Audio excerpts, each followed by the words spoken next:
آقا تو هم اگه میخوای با این بلاک کار کنی تا آخر این ویدیو با من باش و کامندشون بچه آخر ویدیو هستش. خب بریم اول آموزش کار کردنشون بهتون بدم.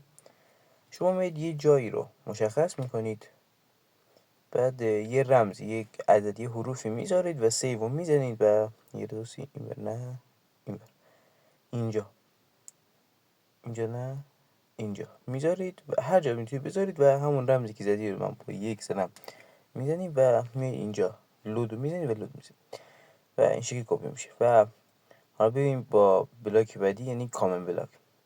کامن بلاک یه خورده سخت تره ولی البته فرق میکنه که بخواید داخلش چه کامندی رو بزنید. حالا بریم اول.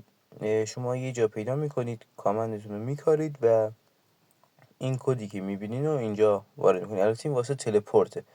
من میخوام مثلا یه جا تلپورت شم، همینجا که اصلا میخوام تلپورت شم ولی یکم برم بالاتر. یه واسین من محدثات رو بزنم. 542 بک بخوریه میرسه بخور به منفی 60. مثلا واسه این لازید 150 بزنیم. حالا این یکی آخری چنده؟ خب اینم اینجا 464 اینم از این.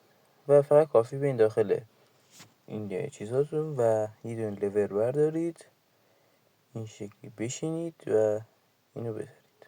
اینو اهرام بکش با این تلپورت میشید.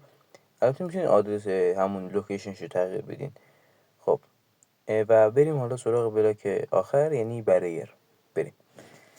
خب شما برای بچه کار خاصی نداره، فقط مثلا بلاک نامرئیه. مثلا میتونی 1000 تو باش بسازین. 1000 تو مثلا بسازین رفیقاتون مثلا ردش کنن. الان من میخوام یه چیز درست کنم این شکلی. دست شما بلاک باشه بچه، خب بر رفیقتون معلوم نمیشه. این شکلی یه لحظه واسین. اینم بید اینجا، اینم بید اینجا. خراب رفت ولی خب بدش کن. سرسدتونه این شکلی مثلا رفیقاتون ما رو پیدا کنن. حالا بریم که کدای این بلاک مخفی رو بهتون بدم.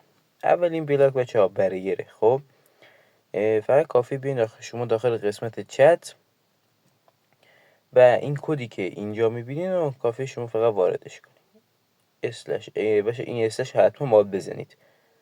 خب این کد رو میزنید، یه لحظه کنید برای این آشش و اینو میزنید. بعد میتونید یه فاصله بدین و عدد بعدش بذارید.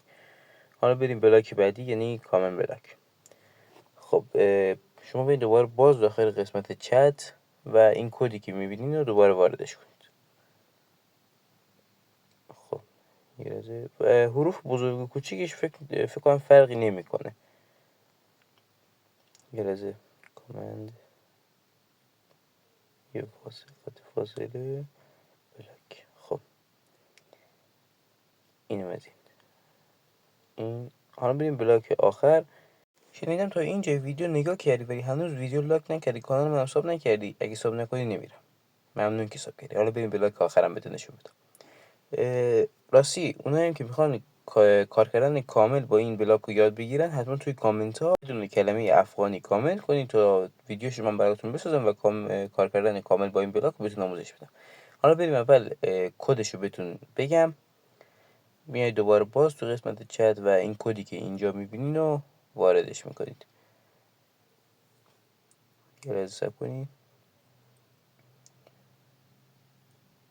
این کجا شد؟ اینو میزنید و خط تیره بلاک. اینم از این. بچه این هم بود از این ویدیو. اگه خوش اومد ویدیو لایکش کن، کانال منو ساب کن و داخل کامنت گفتم اینجا کلمه افغانی کامنت کن تا کار کردن کامل با اون بلاکر به تو آموزش بدم. و این ویدیو رو لایکش کن، کانال منو سابسکرایب کن و تا ویدیو بعدی فعلا.